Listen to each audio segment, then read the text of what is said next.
반갑습니다. 예, 오랜만입니다. 오늘은 여러분들 유교 사상 이제 전개 과정, 경학과 이제 훈구학에 대해서 이제 공부를 할 거고요. 정말 중요한 유교 사상에서 가장 중요한 주의, 성리학에 대해서 이제 공부를 하겠습니다. 우선 유교의 전개 과정에 대해서 우리가 이제 공부 한번 해보겠습니다. 여러분들 춘추전국 시대 있었죠? 네, 춘추전국 시대.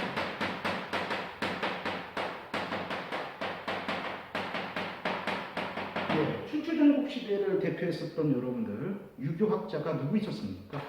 바로 공자가 있었죠. 공자가 있었고, 공자가 유교를 창시했죠. 그리고 이 공자 사상을 이어받아서 여러분들 발전시킨 학자가 두 명이 있었습니다. 하나 누구였습니까? 맹자였죠. 또 하나의 철학자가 누구였습니까? 순자였습니다. 근데 여러분들 맹자와 순자는 공자의 사상을 이어받았지만 서로의 입장에 대립되었죠. 맹자는 무슨 소리? 성선설. 그러니까 성선설은 인간의 본성을 어떻다고 보는 겁니까? 본성을 성하다고 보는 거고요. 성악설, 순자는 성악설이죠. 인간의 본성을 어떻다고 보는 거예요? 악같다고 보는 거죠. 그러니까 서로의 입장이 어때요? 대립되는 거죠. 그런데 여러분들 이 맹자와 순자 중에서 여러분들 이제 그 논쟁에서 승리한 사상가가 누구였을까요? 바로 맹자입니다. 그래서 이제 유교의 이제 주류 사상은요, 이제 공자, 맹자로 이루어진 것이 바로 유교 사상입니다. 이제 여러분들 이제 유교는 맹자의 사상을 적통으로 인정하고 있기 때문에 이제 맹자의 사상을 이어받아서 우리는 이제 유교에서 인간의 본성을 규정할 때 어떤 걸로 바라봐야 될까요? 여러분 본성을 선한 것으로 바라봐야 됩니다. 그리고 이제 이 순자의 사상은요, 순자의 성학설은 이제 비주류가 되는 거예요. 그래서 이제 순자의 사상은 어디로 이어지냐? 한비자의 법가 사상으로 이어집니다. 한비자의 사상으로 이루어집니다. 그래서 이러한 공자, 맹자, 순자의 춘추전국 시대에 활동했었던 공자, 맹자, 순자의 사상을 가리켜서 우리가 어떤 사상이라고 얘기하면 선진 유교 사상이라고 얘기합니다. 왜 선진 유교 사상인지에 대해서는 좀 이따 다시 설명하겠습니다. 그래서 이러한 춘추전국 시대는 이제 여러 나라가 서로 더 많은 백성과 영토를 차지하기 위해서 치고받고 싸웠었던 그런 시대를 가리켜서 춘추전국 시대라고 얘기를 하죠. 그런데 이러한 춘추전국 시대를 어떤 왕이 통일하게 되죠? 바로 진시황입니다. 진시황의 이 진나라가 춘추전국 시대를 통일합니다. 그런데 이제 문제가 어떤 거냐면 이 진시황은요, 이 진나라의 국가 이념으로 어떤 사상을 채택하게 됩니까? 기억나셔야죠, 여러분. 법가 사상을 채택하게 됩니다. 법가 사상을 채택하고요. 그리고 또 이제 법가 이외의 사상을 이제 탄압을 하기 시작을 합니다. 특히 여러분들 이제 진시황이 싫어했었던 사상은 어떤 사상이었을까요? 바로 유교 사상입니다. 여러분들 법가 사상이라는 거 어떤 겁니까? 강력한 법과 형벌을 만들어서 백성을 힘으로 억누르는 정치죠. 그런데 이러한 법가의 정치와 정반대적인 입장을 가지고 있는 게 바로 유교였습니다. 유교에서는 백성을 힘으로 억누르면 어떻게 된다? 백성들이 겉으로는 복종하는 척하지만 속으로는 어때요? 이 CXX 속으로는 이제 국가를 미워하게 되고 국가와 왕에 대해서 불만을 갖게 된다는 거죠. 그러니까 백성을 진심으로 복종시킬 수 없는 방법이라고 얘기하죠. 유교에서는 그러면 어떻게 해야 돼요? 백성을 사랑하는 마음으로 백성을 위한 정치를 해야 된다. 이것을 우리가 도덕정치 덕치라고 얘기를 했죠. 이렇게 법과 상반되는 사상이 바로 유교 사상입니다. 당연히 유교학자들은요, 진시황의 이러한 법가에 의한 덕치에 대해서 반대를 했겠죠. 그러니까 진시황은 빡친 겁니다. 그래서 어떤 사건을 일으키냐면 사건을 일으킵니다. 분석의 분이라는 것은 여러분들 행위다라는 거예요. 선한 건 책임이에요. 그러니까 이 법과 이외의 책들을 다 모아서 불사르게 되는 거죠. 그러니까 사상, 법과 이외의 사상을 없애기 위해서 법과 이외의 그 사상이 담겨있는 그 책들을 모아서 불을 태웁니다. 그리고 파묻다라는 겁니다. 유교학자들,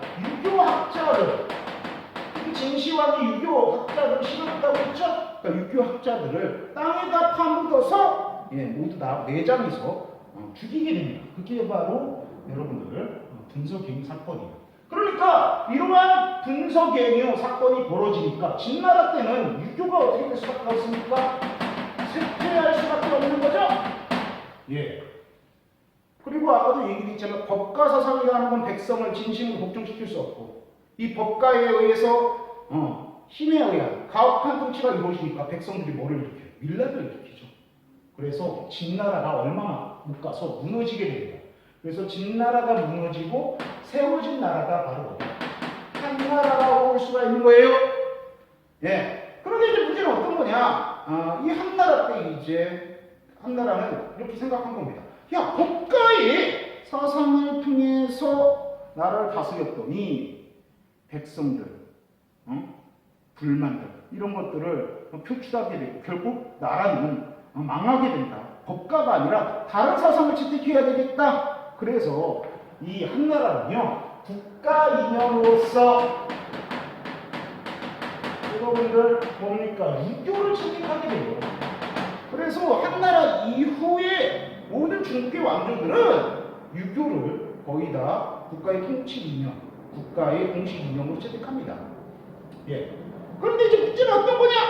국가 이념으로 유교를 여러분들 채택했으면 뭡니까? 백성들한테 보급하고 신앙들한테 유교 사상을 보급해야 되는데 진나라 때 분서갱유 사건을 통해서 책이 다 어떻게 했어요? 불탔죠? 불타버렸습니다. 그러면 책이 없으면 유교 경전이 없으면 여러분들 유교 사상을 보급할 수가 없잖아요. 그래서 이 시대 때 어떤 게 벌어지냐면 유교 경전을 복원하는 작업들이 벌어집니다. 여러분들 어떻게 책은 불탔지만 그 불타버린 그 쪼가리들 있죠? 그 쪼가리들을 모으는 거예요. 그래서 쪼가리들을 그 퍼즐 맞추기 하듯이 맞추는 거고 그리고 또 사람들을 유교학자들을 많은 유교학자들을 땅에다 파묻었다고 하더라도 모두를 죽일 수 없지 않습니까? 근데 그 당시 때 이 사람들은요 자신의 경전, 자신의 학파의 경전들을 외우고 있었어요. 막 공자와 맹자를 외우고 있었단 말이야. 그래서 그들을 모으는 거죠. 그래서 그들이 외운 것들 읊어봐! 해가지고 그런 것들을 적고 서로 비교하고 그리고 쪼가리와 그 적은 것을 비교하고 이런 식으로 해서 유교 경전을 복원하게 됩니다. 그래서 유교 경전을 복원하는 유교의 학풍을 가리켜서 우리가 뭐냐? 경학이라고 얘기합니다. 경학이라는 것은 유교 경전을 여러분 복원하는 유학의 학풍이죠. 이게 이제 한나라 때 유행하게 된 거죠. 그리고 또 뭡니까 여러분? 이 경전을 복원했지만 완벽하게 복원하는 데 실패했습니다. 그러니까 유교 경전을 읽는 것만으로 유교 사상을 이해하기 어려워요. 그래서 유교학자들이 이 복원된 유교 경전에 주석을 덧붙이는 작업을 합니다. 주석은 쉽게 얘기하면 해설이에요. 그러니까 유교 경전에 해설을 붙이는 작업을 합니다. 그러한 학문적인 경향을 가리켜서 훈구학이라는 얘기를 합니다. 그러니까 이 훈구학은 유교 경전을 해설하는 그런 학문이라고 볼 수가 있어요. 아시겠죠? 이게 한나라 때 이렇게 유행했었던 유교의 학풍은 경학과 훈구학이다 이렇게 볼 수가 있습니다. 그러면서 세월이 흘러요. 세월이 흐르면서 이제 어떤 시대가 되냐면 송나라, 중국의 송나라 시대가 됩니다. 이제 여기서 얘기하는 송나라는 여러분 고려 시대 때 중국에 이제 송나라가 있었죠. 그 송나라를 얘기하는 겁니다. 이 송나라 때 어떤 일이 벌어지냐면 여러분들 유교가 인기가 없게 돼요. 왜 그러냐면 인기가 떨어집니다. 송나라 때 주로 인기 있었던 거는 불교와 도가 사상이에요. 왜 인기가 있었냐? 여러분들 유교는 맨날 부모님께 효도하고 임금에게 충성하고 맨날 이러한 도덕적인 얘기만 하니까 그러면 재미가 있어요? 재미가 없어요? 재미가 없죠.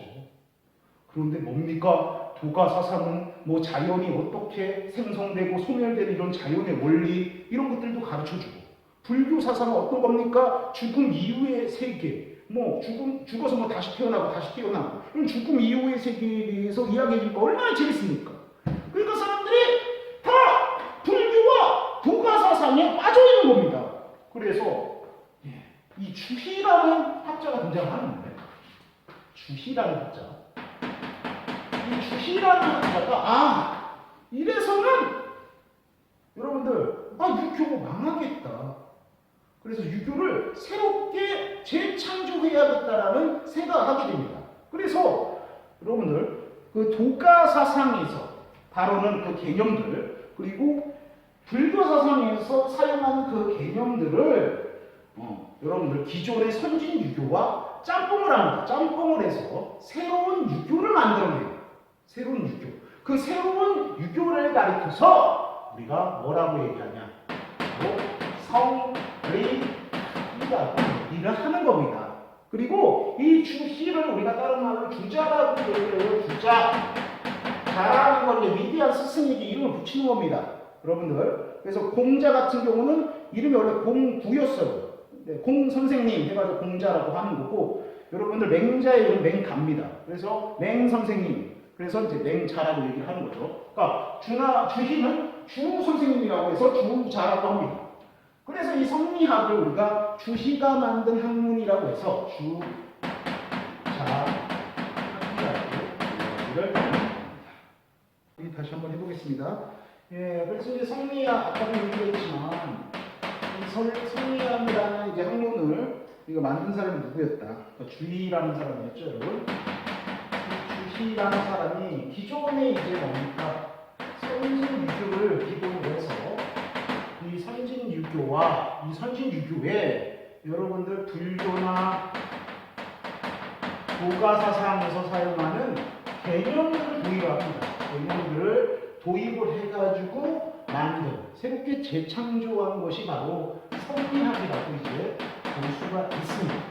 그러면 이러한 성리학이 기존의 선진유교와 차이가 어떤 거냐? 기존의 선진유교는 어떤 걸 가지고 있었습니까? 기존의 이제 선진유교는 뭡니까? 뭐 도덕이라든지 정치 그런 부분에 대해서 관심이 있었잖아요.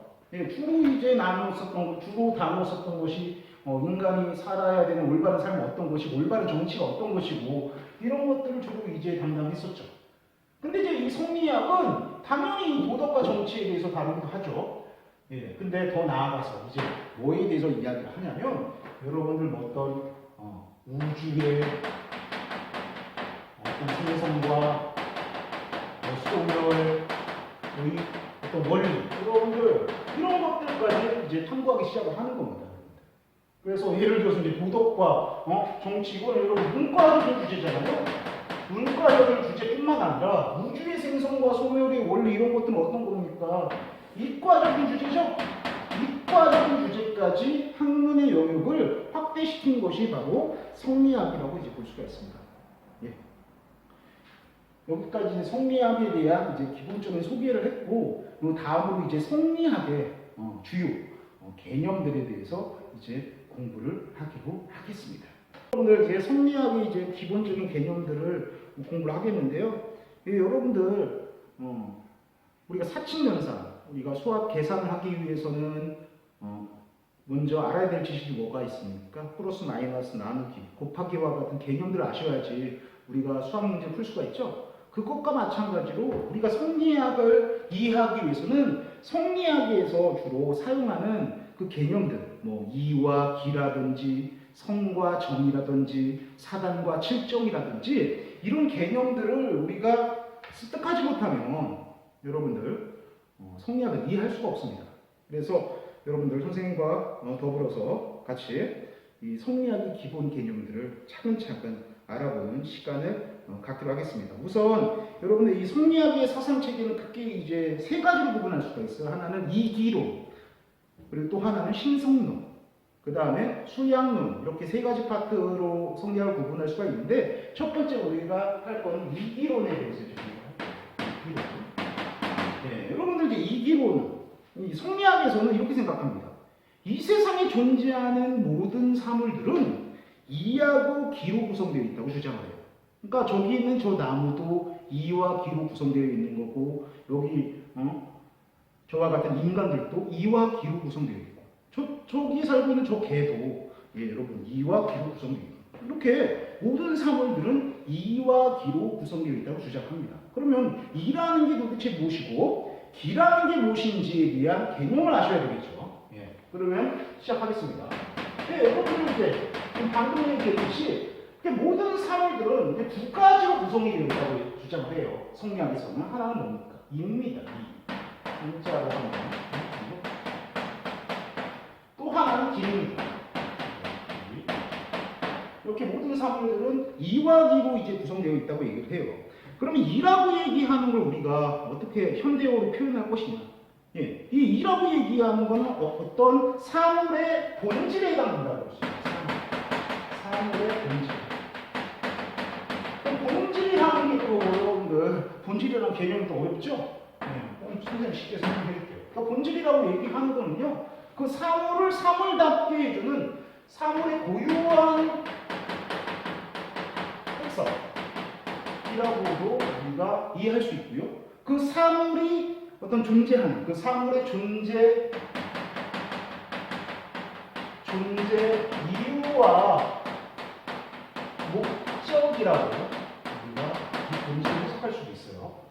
그러니까 여러분들 그 모든 사물들은 다 그 사물을 사물답게 해주는 고유한 특징 혹은 그 사물의 존재 이유와 목적을 가지고 있죠. 예를 들어서 선생님이 이 볼펜을 예를 들어 보겠습니다. 볼펜. 여러분들 이 볼펜은요 왜 존재합니까? 이 볼펜의 본질이 뭘까요? 이 볼펜이 존재하는 그 존재 이유와 목적은 뭡니까? 쓰는 거죠. 그러니까 볼펜의 본질 혹은 성리학적으로 얘기하면 그것은 뭡니까? 쓰는 거라고 볼 수가 있어요. 뭐 어렵습니까? 쉽죠? 여러분들 지우개를 예를 들어볼게요. 지우개의 혹은 지우개의 본질이 뭡니까? 지우개 왜 존재합니까? 지우기 위해서 존재하는 거죠? 그 지우는 거. 그것이 지우개의 여러분 본질. 성리학적으로 얘기하면 지우개의 이라고 볼 수가 있다는 거죠. 그런데 여러분들 이러한 이만 있는 것이 아니라 사물은 그 사물을 구성하고 있는 기가 있는데 이 기라는 건 뭐냐? 그 사물을 구성하고 있는 어떤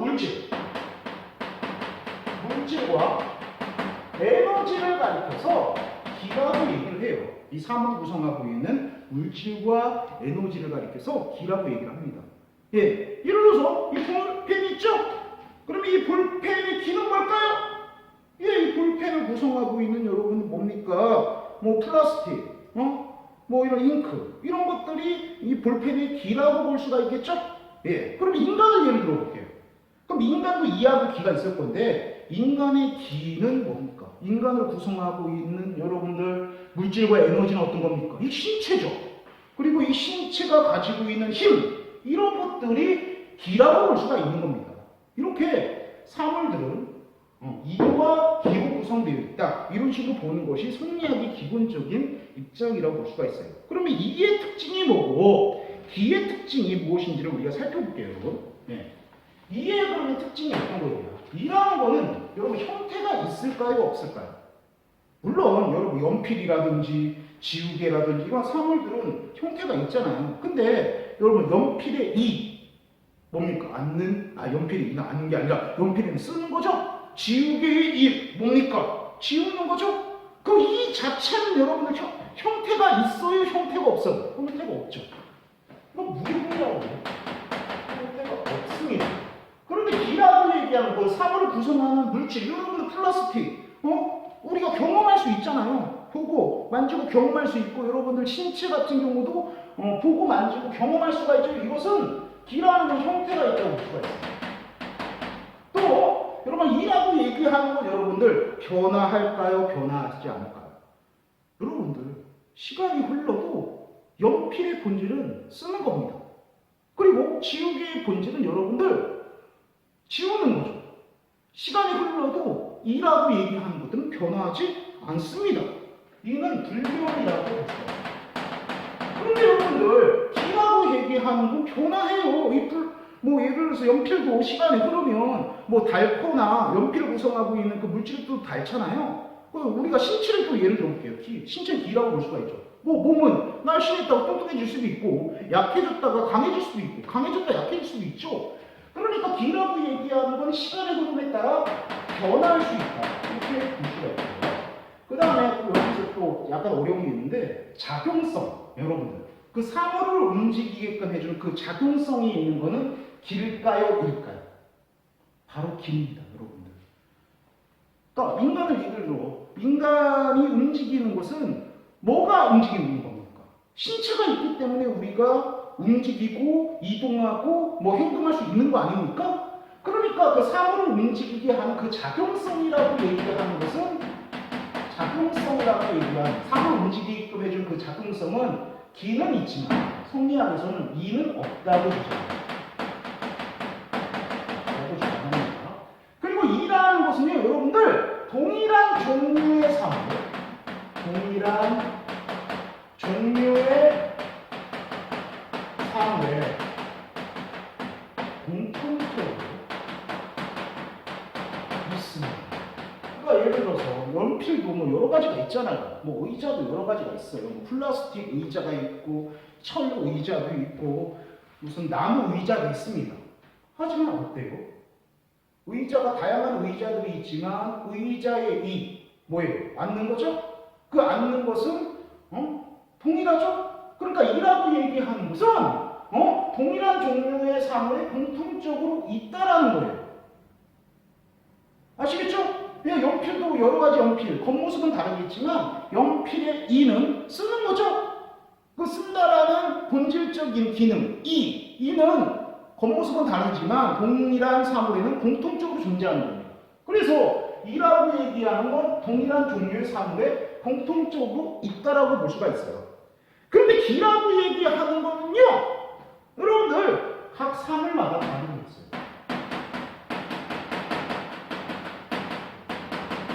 각 사물마다 다른 게 있어요. 예를 들어서 뭐 플라스틱 의자, 뭐 철 의자, 나무 의자가 있다고 칩시다. 그러면 그 의자의 이라고 하는 거 앉는 거죠. 예, 그 앉는 기능이라고 얘기하는 의자의 이는 그게 플라스틱으로 만들어졌던, 나무로 만들어졌던, 쇠로 만들어졌던 공통적으로 존재하는 거예요. 동일한 사물이니까. 예, 앉는 기능. 그런데 여러분들 같은 의자이지만 여러분들 철 의자, 나무 의자, 여러분들 플라스틱 의자는 차이가 있어요? 차이가 없어요? 차이가 있죠? 그건 어떤 겁니까? 그 의자를 구성하는 기가 다르기 때문이에요. 나무 의자의 기는 나무고 철 의자는 철이고 여러분들 뭐 플라스틱 의자는 플라스틱이잖아요? 이렇게 기라고 얘기하는 건 각 사물마다 다르게 있다라고 볼 수가 있는 거예요. 그러니까 예컨대 사람도 마찬가지입니다. 사람마다 아까 선생님이 기라고 얘기하는 건 뭐 사람의 기에 해당되는 건 뭐 신체라든지 그 신체가 가지고 있는 힘이죠. 사람마다 다 똑같습니까? 날씬한 사람이 있고 뚱뚱한 사람이 있고 힘이 강한 사람이 있고 힘이 약한 사람도 있잖아요. 이렇게 기라고 얘기하는 거. 근데 사람들마다 기가 다 똑같아요? 달라요? 다르죠? 이렇게 기라고 얘기하는 것은 사물마다 다르게 있다라고 볼 수가 있습니다. 아시겠죠? 예, 이것을 다르게 이야기를 해볼게요, 여러분들. 예, 플라스틱 의자, 나무 의자, 여러분들 철 의자가 있다고 칩시다. 근데 그것들의 겉모습은 차이가 있죠. 하지만 그 플라스틱 의자와 나무 의자, 쇠 의자가 하나의 의자로 묶일 수 있는 것은 뭐예요? 앉는 기능이라는 이를 공통적으로 가지고 있기 때문이죠. 예. 그렇기 때문에 여러분들 이 이라고 얘기하는 것은 사물 간의 동일성을 나타내는 요소라고 볼 수가 있는 겁니다. 예. 하지만 여러분들 그 나무 의자, 철 의자, 플라스틱 의자가 하나의 의자임에도 불구하고 그것이 차이가 나는 것은 이 때문일까요? 기 때문일까요? 기 때문이죠. 기가 다르기 때문에 같은 의자이지만 차이가 있는 거 아닙니까? 그렇기 때문에 이 기라고 얘기하는 것은 사물 간의 차이성을 나타내는 요소라고 볼 수가 있는 겁니다. 아시겠죠? 이렇게 모든 사물들은 성리학에서는 이와 기로 구성되어 있다고 봅니다.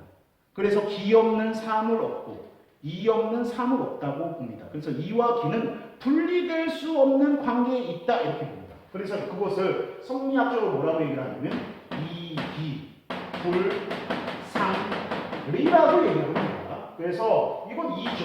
이와 기는 불은 나! 성은 뭘까요? 서로! 이 분리될 수. 그러니까 이와 기는 서로 분리될 수 없다라는 얘기입니다. 항상 같이 있다라는 거죠.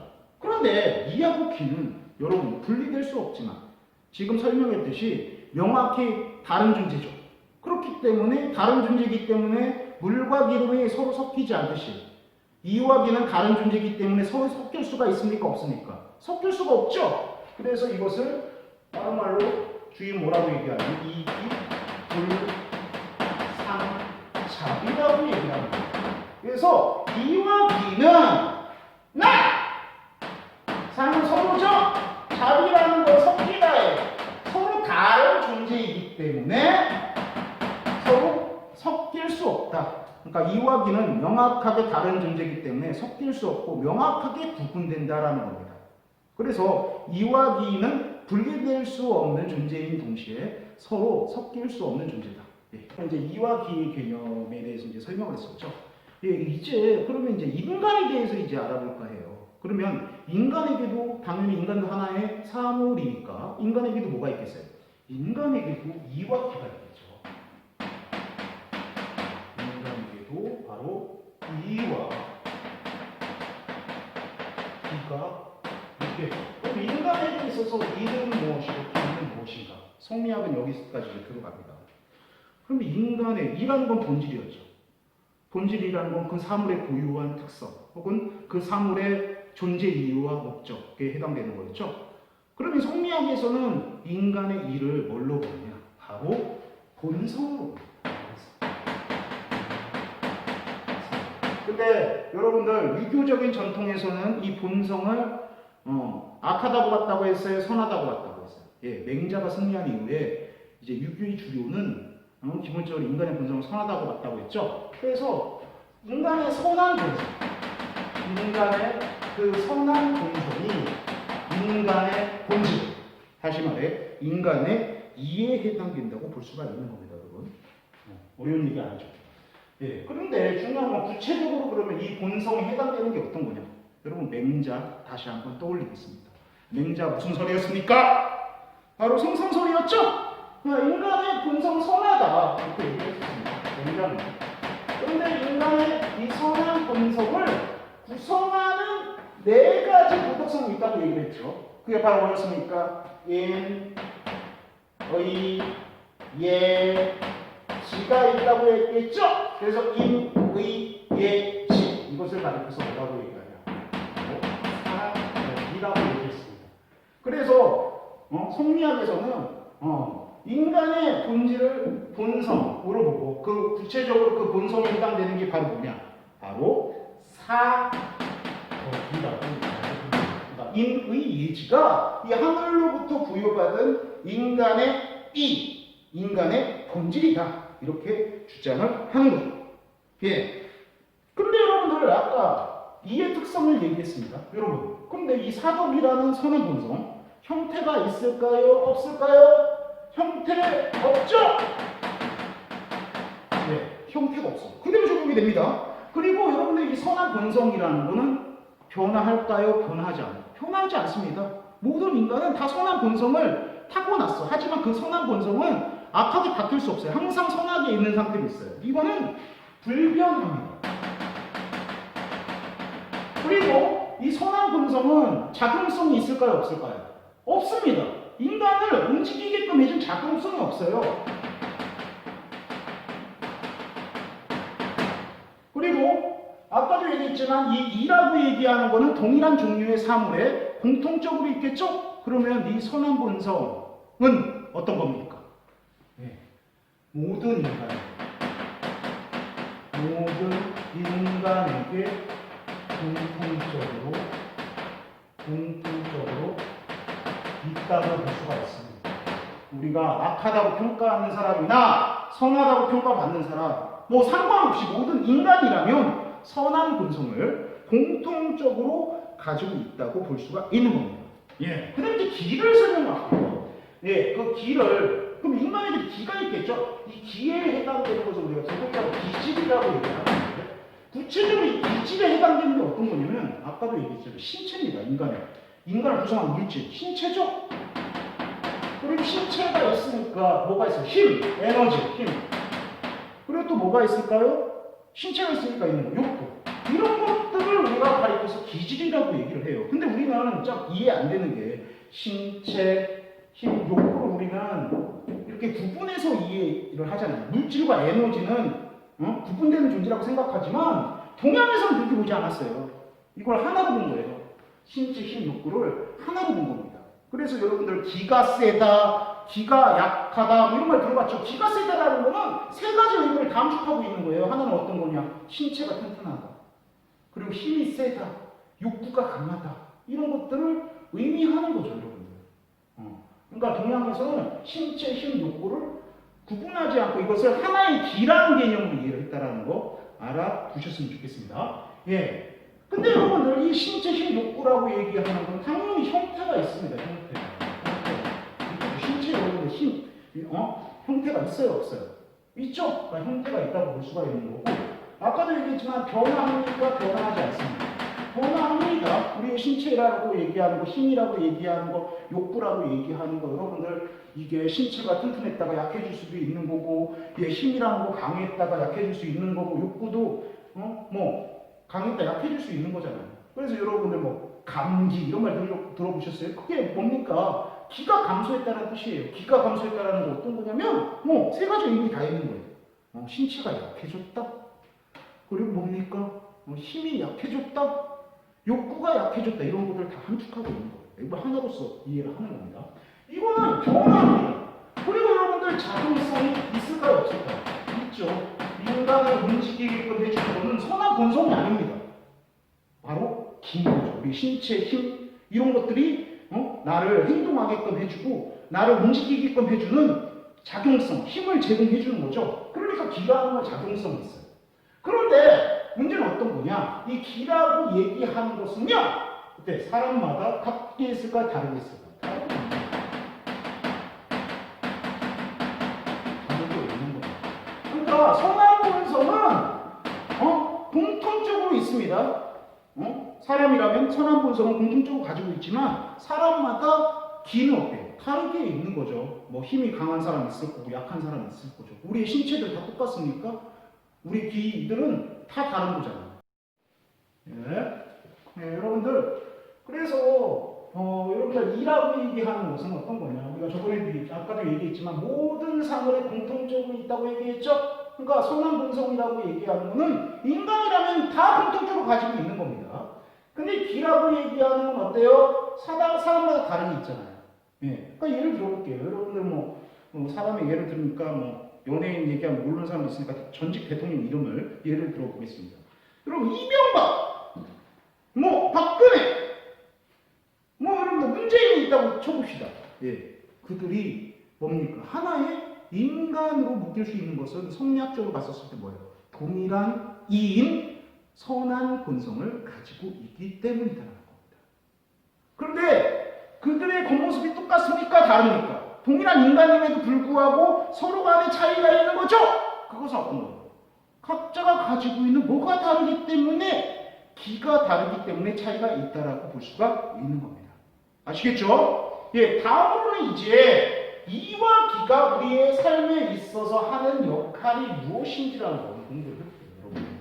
이걸 설명하기 위해서 선생님은 이 말입니다. 말이에요. 이 말과 사람이 뭐예요? 그럼 사람이 뭐 하고 있어요? 말 타서 말을 조종하고 있죠? 그리고 이제 여기 목적지가 있다고 칩세요. 목적지가 있다고 칩시다. 그러면 지금 목적지가 있다고 칩시다. 그러면 성리학에서 목적지는 뭘까요? 우리가 살아가야 되는 목적지는 바로 선한 삶입니다. 바로 선한 삶을 사는 것이 우리의 삶의 목적이라고 이제 볼 수가 있죠. 예. 근데 여러분들 이제 사람과 이제 말을 딱 보면 실질적으로 그 목적지까지 걸어가게끔 걷는 역할을 하는 게 뭡니까? 사람이 가요? 아니면 말이 가요? 말이 가는 거죠. 사람 뭐를 해요? 방향을 지시해 주는 거죠. 예. 여러분들, 그러면 이렇게 본다라면 어떤 게 이고 어떤 게 긴 것 같아요? 누가 움직입니까? 지금 말이 움직이잖아요. 근데 아까도 얘기했어요. 작용성이라는 거는 이게는 작용성 있어요, 없어요? 없죠. 뭐가 작용성이 있는 겁니까? 기가 작용성이 있는 거죠. 그러니까 말이 긴 거예요. 말이 길어요. 그럼 사람은 뭐예요? 바로 스스로 작용하지는 않지만 기가 가야 될 방향을 제시해주는 역할을 하죠. 이게 바로 이라고 볼 수가 있는 거예요. 그러면 이것을 우리가 대입을 해보면 이게 하는 역할은 어떤 거냐? 우리가 가야 될 목적지는 선한 삶입니다. 그럼 이 혹은 선한 본성이 해주는 역할은 어떤 거냐면 우리가 가야 될 선한 삶의 방향을 제시해주는 역할을 하는 것이 바로 우리의 선한 본성이 이가 하는 역할입니다. 그러면 기는 뭘까요? 기는 뭐예요? 그 이가 지시하는 대로 가게끔 해주는 삶의 원동력, 힘을 제공해주는 것이 바로 기라고 볼 수가 있는 거죠. 그러니까 이것은 삶의 원동력을 제공해주는 역할을 하는 게 바로 기라고 볼 수가 있는 겁니다. 아시겠죠? 그러니까 우리의 선한 본성이라는 거, 선한 본성이라는 거는 선한 삶의 방향을 제시해주는 역할을 하는 거고, 우리의 기질이라는 것은 삶의 원동력을 제공해주는 역할을 하는 겁니다. 그러니까 우리가 선한 삶을 살기 위해서는 이만 있어도 돼요? 선한 본성만 있어도 됩니까? 아닙니다. 선한 본성은 그냥 방향만 제시일 뿐이에요. 그러면 그 방향대로 우리가 가게끔 해주는 것은 뭐가 하는 겁니까? 기가 해주는 거예요. 그러니까 선한 삶을 살기 위해서는 뭐하고 뭐가 다 필요해요? 이하고 기. 선한 본성과 기질. 둘 다 필요하다는 겁니다. 아시겠죠? 그런데 이제 우리가 이제 그런 경우들이 있는 거 봅시다. 그러면 여러분들 이렇게 선한 본성 가지고 있으면 사람들 다 어떤 삶을 살아가야 됩니까? 선한 본성 공통적으로 있다면서요. 그럼 다 선한 삶을 살아야 돼요. 근데 다 선한 삶을 삽니까? 어떤 사람은 선한 삶 살지만 어떤 사람은 악한 삶 살지 않습니까? 그러면 그러한 삶의 방식의 차이는 어디서 발생하는 거냐? 그것은 바로 기의 차이에 의해서 발생하는 겁니다. 그러니까 성리학에서는 이는 동일하게 타고났다고 봐요. 근데 기는 사람마다 다르게 타고난다라고 얘기를 합니다. 그러니까 예를 들어서 맑은 기를 타고난 사람, 맑은 기를 우리가 말로 비유하면 사람이 시키는 대로 잘 가는 말 잘 듣는 말이겠죠. 맑은 기를 타고난 사람이 있을 거고, 혹은 탁한 기를 갖고 태어난 사람이 있겠죠. 네, 탁한 기는 뭐예요? 말 안 듣는 말. 사람 앞으로 가라고 하면 뒤로 가고 옆으로 가라고 하면 앞으로 가고 이런 말 안 듣는 말을 생각하시면 됩니다. 그럼 맑은 길을 타고난 사람은 어때요? 선한 본성이 시키는 대로 선한 삶을 살 가능성이 높겠죠. 그러니까 맑은 길을 타고난 사람은 선한 삶의 가능성이 높아지는 거죠. 근데 탁한 길을 타고난 사람은 선한 본성이 시키는 대로 기가 말을 안 듣잖아요. 그러니까 어떤 삶을 살아요? 악한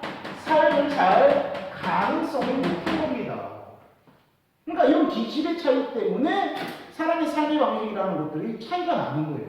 성리학적으로 해석을 한다면. 그러면 우리는 어떻게 해야 될까? 그러면 맑은 길을 타고난 사람 착하게 사는 거, 착한 길 타고난 사람 그냥 악하게 살아야 됩니까? 아닙니다. 여러분 잘 보세요. 이는 선한 본성은 불변한다고 했어요. 그러니까 선한 본성은 모든 사람 다 타고났고 그 선한 본성은 바뀌지 않아. 근데 뭐라고 얘기했으니까? 기라고 얘기하면 변할 수 있다는 거예요. 그러니까 내가 지금 맑은 길을 타고났다고 하더라도 맑은 길을 보존하려고 하는 노력을 하지 않으면 결국에 나는 이 기질이 탁하게 변화돼서 악한 삶을 살게 되는 거예요. 그리고 반대로 내가 탁한 길을 타고 났다고 하더라도 이 기질 수양을 통해서 맑게 변화시킨다면 나중에 어떤 삶을 살 가능성이 높아지는 겁니까? 선한 삶을 살 가능성이 높아지는 거죠.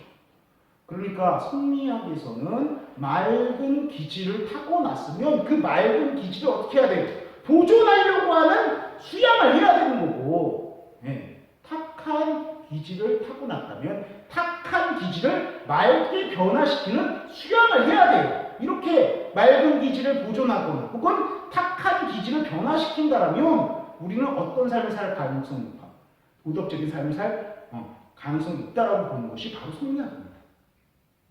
여기까지 했고요. 마지막으로 여러분들 본연지성과 기질지성이라는 개념에 대해서 설명을 할게요. 이거는 이왕을 공부할 때 우리가 언급하게 될 건데, 여러분들 인간은 뭐와 타고난다고 얘기했어요? 모든 인간은 이와 기를 타고나죠.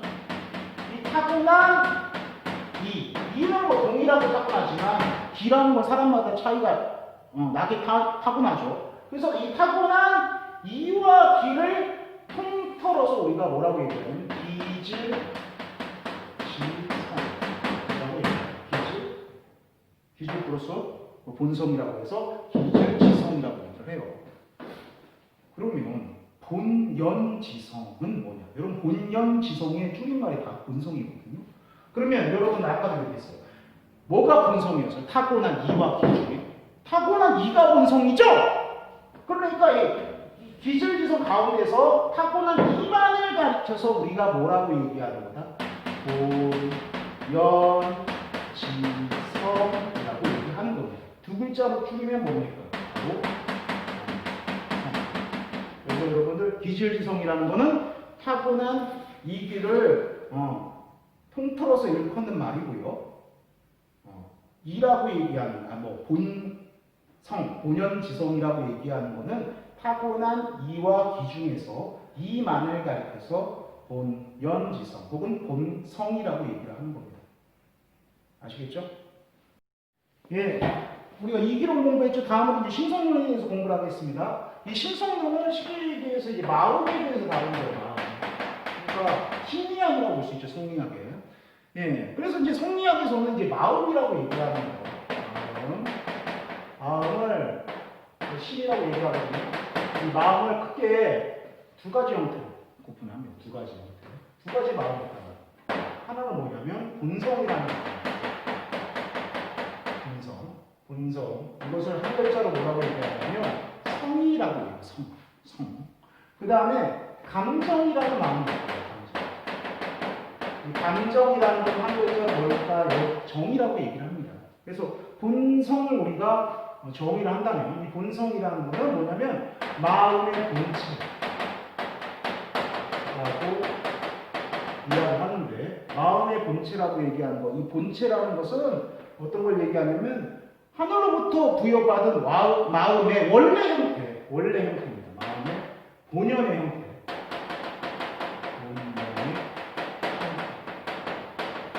하늘로부터 부여받은 마음의 본연의 형태가 바로 본성이라는 겁니다.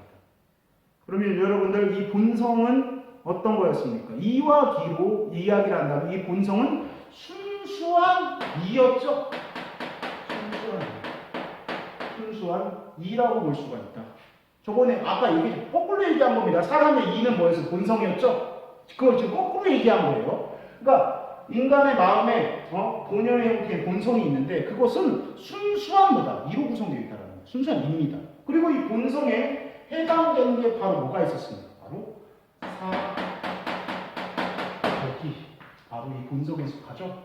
그러니까 인간의 이런 마음의 본체가 있는데 그 마음의 본체에 해당되는 것이 본성이고 그 본성은 순수한 이로 구성되어 있고 그 본성의 구체적인 것이 바로 뭐다? 사덕이라고 볼 수가 있다는 거예요. 그런데 우리 마음이 한 가지 더 있대요. 그것이 바로 성리학에서 보면 뭐라고 얘기하냐? 감정, 정이라고 얘기한다는 거예요. 이 감정이라는 건 어떤 거냐면 여러분들 이 감정은 그러니까 우리 마음의 본체, 이 마음의 본성, 다른 말로 얘기하면 본성이죠. 이 마음의 본체가 여러분들 사물을 만납니다. 사물을 만나면 이 마음의 본체가 움직인다라고 얘기합니다. 마음의 본체가 작용을 해요. 움직임으로써 특정한 마음을 밖으로 표출해요. 예. 그 표출된 마음이 바로 감정입니다. 다시 한번 얘기합니다. 마음이 사물을 만나면 마음이 움직여요. 그 마음의 본체가 움직여서 특정한 마음을 밖으로 표출합니다. 그 표출된 마음을 가리켜서 뭐다? 감정이라고 볼 수가 있는 거예요. 그러니까 쉽게 얘기한다면 이 본성이라는 건 우리 내면에 있는 마음, 내면에 있는 마음으로 원래 그 마음의 본연의 형태라면 이 감정이라는 건 뭡니까? 밖으로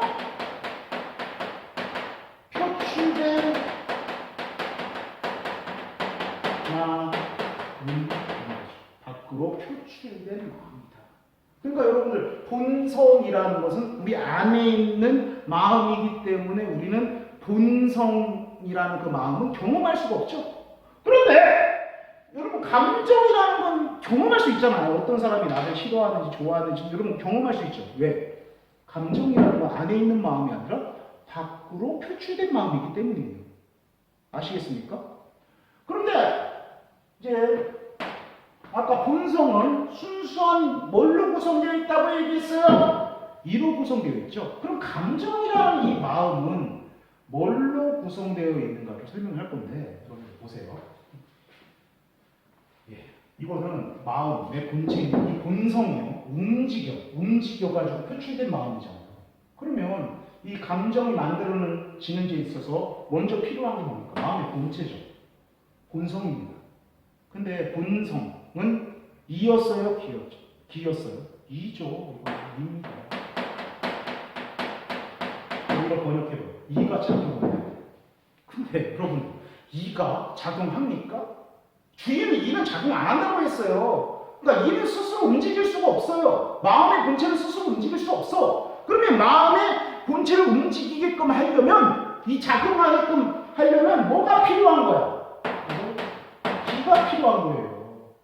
그러니까 이하고 기가 결합되어야지 감정이 생기는 거야. 그렇기 때문에 이 감정은 이하고 기가 결합돼서 만들어지는 것이라고 볼 수가 있는 거예요. 그러니까 본성을 순수하게 일하면 감정이라는 건 이하고 기가 결합된 거지. 이해했습니까? 그러니까 순수하게 이만 있었으면 우리는 감정을 경험할 수 없었지. 근데 뭐가 있어? 기적인 요소가 있기 때문에 우리는 감정을 경험할 수 없는 겁니다. 여기까지 이해됐죠? 예. 그러면 이 감정에 해당되는 게 구체적으로 뭐냐? 두 가지를 얘기해요, 성리학에서. 이 감정에 해당되는 건 두 가지가 있대요. 그러니까 감정은, 다시 한번 얘기합니다. 감정은 밖으로 표출된 마음인데, 이 감정은 본성과 다르게 뭐하고 뭐가 결합되어 있다? 이하고 기가 결합돼서 만들어진 마음이다라고 얘기를 했어요. 그러면 이 감정에 해당되는 게 두 가지가 있다는 겁니다. 여러분 배웠죠? 사다. 뭡니까? 측은지심, 수호지심, 사양지심, 십이지심이었죠.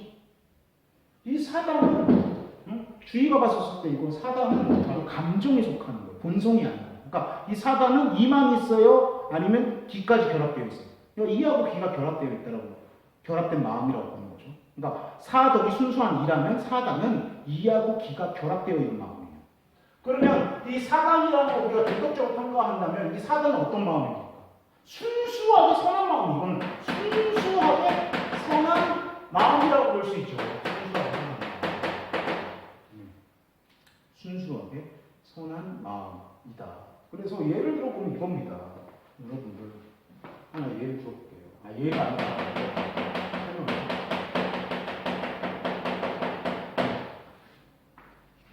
여러분 명자가 선한 본성이 있다고 했죠? 선한 본성 안에 있는 게 뭐예요? 사독입니다. 예, 사독이죠. 근데 사독이라는 건 본성이잖아요. 예, 우리 안에 있는 마음이 순수한 이잖아요. 그러니까 이 본성이라고 얘기하는 거는 우리가 경험할 수 없는 거지. 그런데 아까도 얘기했지만 이 선한 본성이 사물을 만나게 되면 어떻게 됩니까? 움직여서 특정한 마음을 밖으로 표출한단 말이에요. 그러니까 예를 들어서 내가 이 예지라는 선한 본성을 갖고 있는데 갑자기 불쌍한 사람을 만났어. 그럼 어떻게 됩니까? 불쌍한 사람을 보고선 내 선한 본성이 움직여서 어떤 마음을 표출하냐? 바로 출근지심. 출근지심이라는 감정을 밖으로 표출하는 거예요. 네, 이해가 됩니까? 또 하나 예를 들어볼게요. 여러분들 이제 선한 본성 갖고 태어났는데 막 이 사회의 불이 이런 것들이 발생했어. 그러면 마음이 움직입니다. 움직이면서 수오지심이라는 감정을 갖고 표출하는 거예요. 얘도 마찬가지겠죠. 버스를 탔어. 근데 내 자리에 앉아 있는데 할머니가 서 있네. 마음이 움직였어요. 그래서 왜? 양보하고자 하는 사양 지심이라는 감정을 갖고 표출하는 거죠. 그 다음에 이 지로부터 표출되는 게 바로 십이지심이에요. 그러니까 이 측은지심, 사양지심, 십이지심, 수오지심 이런 것들은 어떤 겁니까? 밖으로 표출된 마음이에요. 이것을 가리켜서 우리가 뭐라고 얘기해요?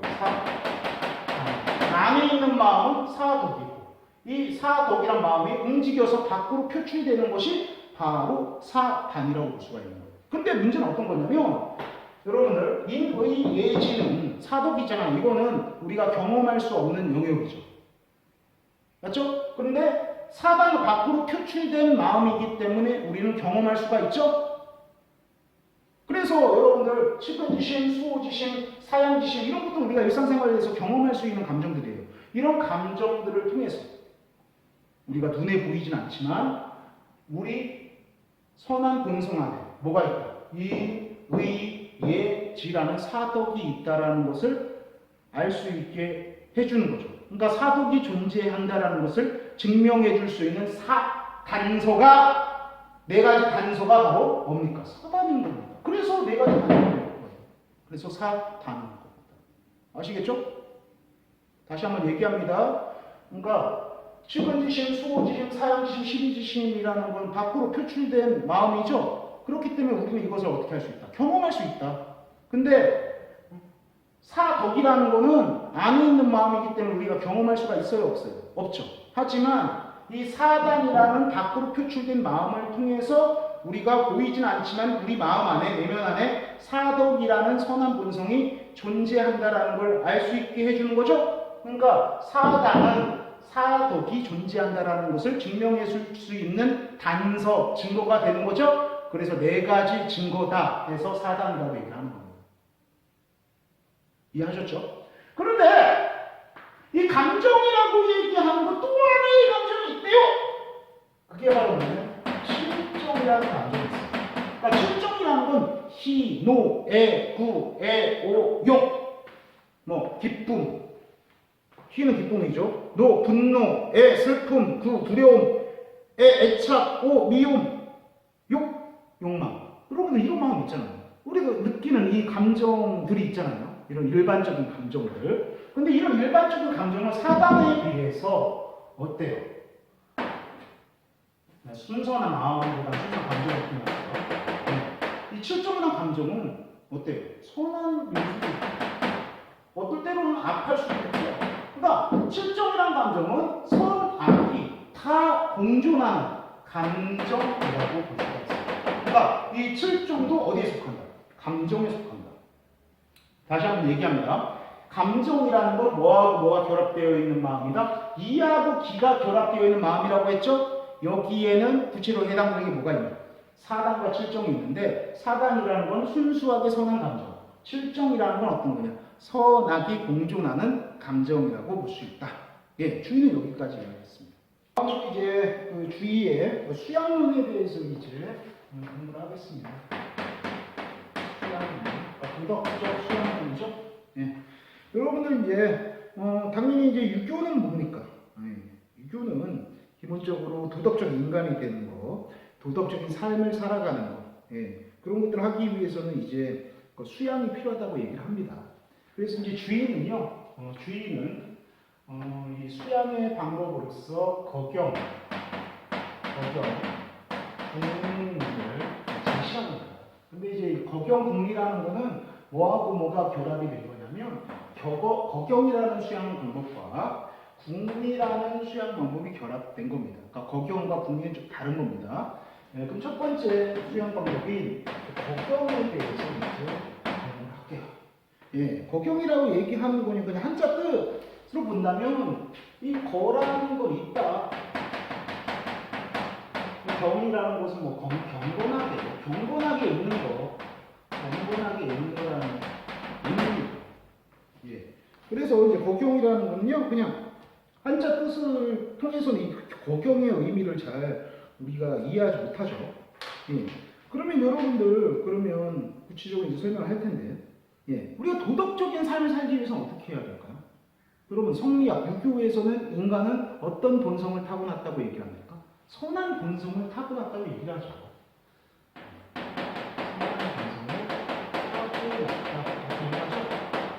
그 선한 본성을 성리학적으로 얘기하는 성리학에서 선한 본성에 해당되는 게 어떤 겁니까? 사덕이죠. 그러면 이 선한 본성을 어떻게 해야 돼? 더 보존을 해야 돼. 선한 본성을 보존을 해야 되죠. 그리고 선한 본성만 있는 것이 아니라 인간은 선한 감정이 있어요. 성리학에서 이 선한 감정에 해당되는 게 어떤 것입니까? 사랑이었습니다. 그래서 선한 본성과 선한 감정을 보존하고 육성하는 그러한 어떤 수양, 보존하고 육성하는 수양. 네. 근데 이 본성과 감정은 내면적인 거죠. 그러니까 내적 수양. 네. 그래서 경건하게 내 선한 본성을 보존하고 선한 감정을 육성하는 그 내적 수양을 가리켜서 뭐라고 얘기한다? 거경이라고 얘기를 합니다.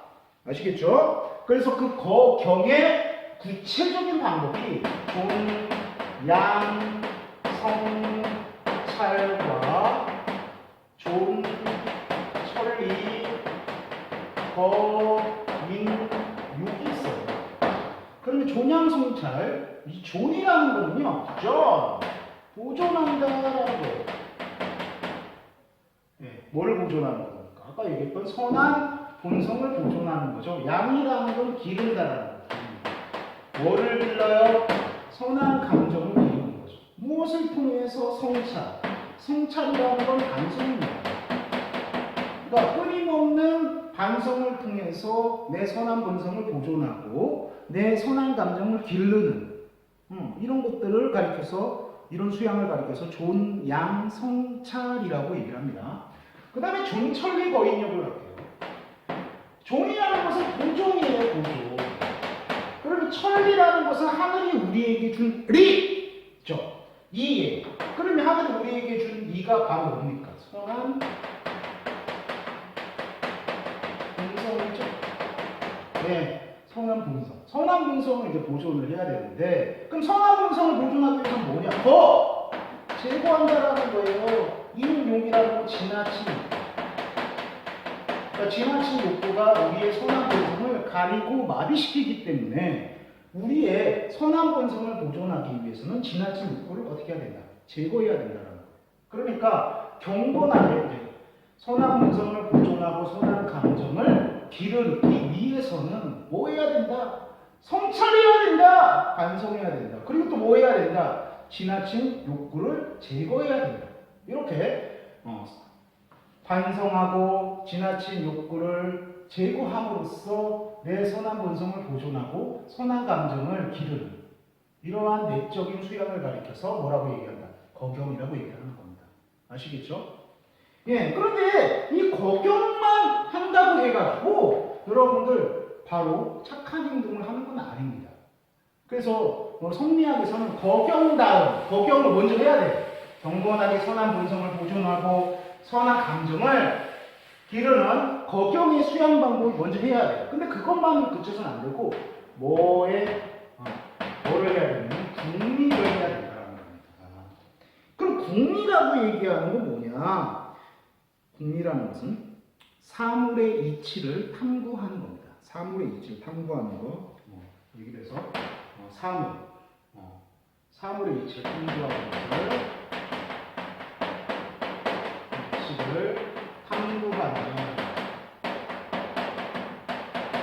내적인 수양을 가리켜서 궁리라고 얘기한다. 이거에 대해서 설명하겠습니다. 선생님이 예를 들어 볼게요. 여러분들, 선생님이 이제 효도를 하려고 합니다. 성리학적으로 하려면 내가 효도를 실천하려고 해요. 그럼 효도를 실천하기 위해서는 먼저 뭐를 해야 될까요? 거경을 해야 돼요. 네, 선한 본성을 보존하고 선한 감정을 기르는 거경의 수양 방법을 해야 됩니다. 그런데 그 거경을 통해서 선한 본성을 보존하고 선한 감정을 길렀어. 그것만으로 바로 효도를 할 수가 있는 게 아니에요. 그 효도를 하려면 뭐 해야 되냐? 효도가 무엇인지, 다른 말로 얘기하면 효도의 본질이 무엇인지를 알아야 됩니다. 또 다른 얘기로 한다면 효도의 이치가 무엇인지에 대한 지식이 있어야 돼요. 아시겠죠? 그러면 내가 효도의 이치에 대한 지식을 얻기 위해서는 무엇을 탐구해야 될까요? 예, 주희는 바깥 사물을 탐구해야 된다고 봅니다. 바깥 사물, 구체적으로 뭐를 얘기합니까? 예, 효도를 실제로 하고 효도한다고 평가받는 효자 이런 사람들이 있지 않습니까?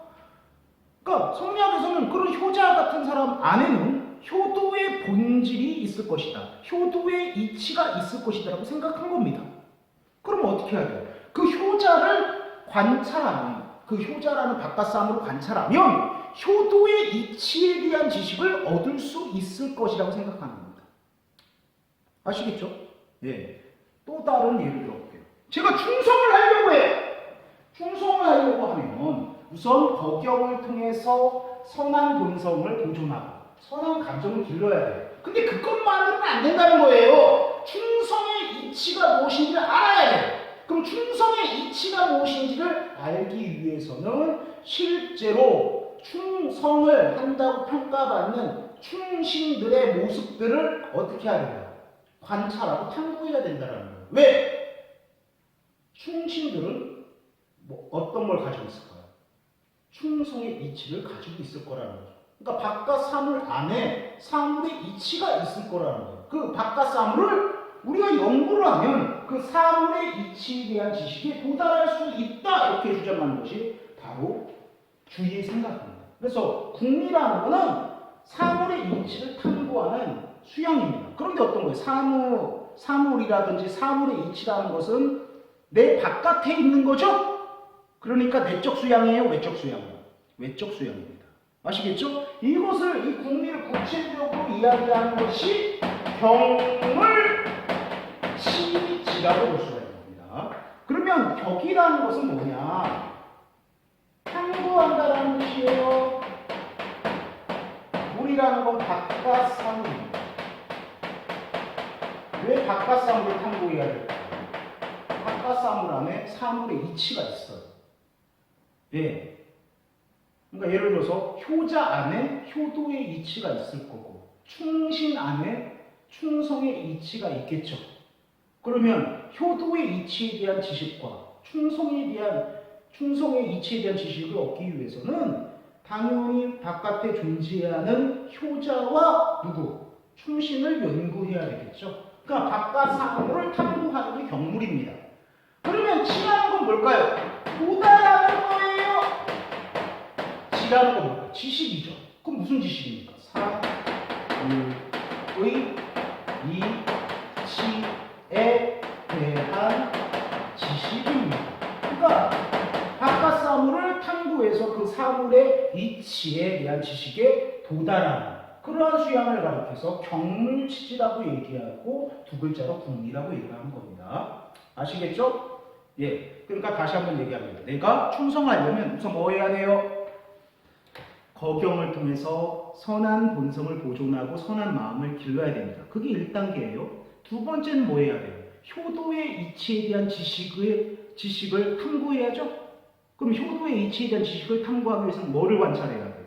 실제로 존재하는, 바깥에 존재하는 효자를 우리가 연구해야 되겠죠. 효자한테는 뭐가 있습니까? 효도의 이치에 대한 이치가 있을 거니까. 그래서 바깥 사물을 탐구해서 사물의 이치에 대한 지식을 얻는 수양이 필요한 겁니다. 그것이 바로 궁리입니다. 네 글자로는 경물치지예요. 그래서 그 궁리를 통해서 내가 효도의 이치에 대한 지식을 얻었어. 그 다음에 뭐 하는 겁니까? 행동하는 겁니다. 아시겠죠?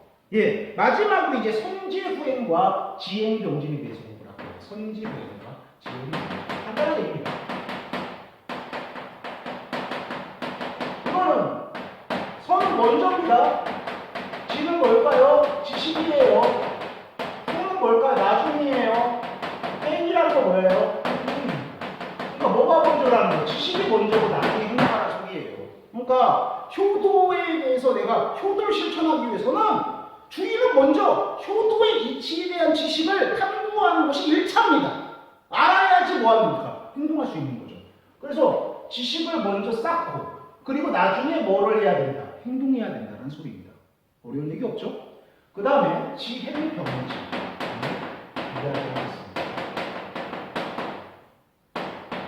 네, 지식입니다. 행동이죠. 병, 함께 나가야 한다. 이 소리가 어떤 거예요? 지식과 행동을 함께 해야 된다는 거예요. 그러니까 아는 것만으로 그쳐서는 안 되고 그리고 아는 거 없이 행동만 해서도 안 된다는 거예요. 그러니까 아는 것과 행동하는 것들을 함께 해야 된다는 겁니다. 그것이 바로 지행병진입니다. 아시겠죠? 뭐 오늘 지금 배우는 수양론은 그렇게 어려운 게 없죠. 예, 지금까지 여러분들 주위에 성리학에 대해서 공부하느라고 머리가 참 아팠을 겁니다. 근데 주의를 공부하지 못하면, 주의를 알지 못하면 앞으로 하게 될 이와 이황 그리고 양명과 정약용에 대해서 이해할 수가 없습니다. 그래서 동영상 천천히 들어치면서 주의의 개념을 확실하게 이해하시기 바랍니다. 고생하셨습니다. 바이.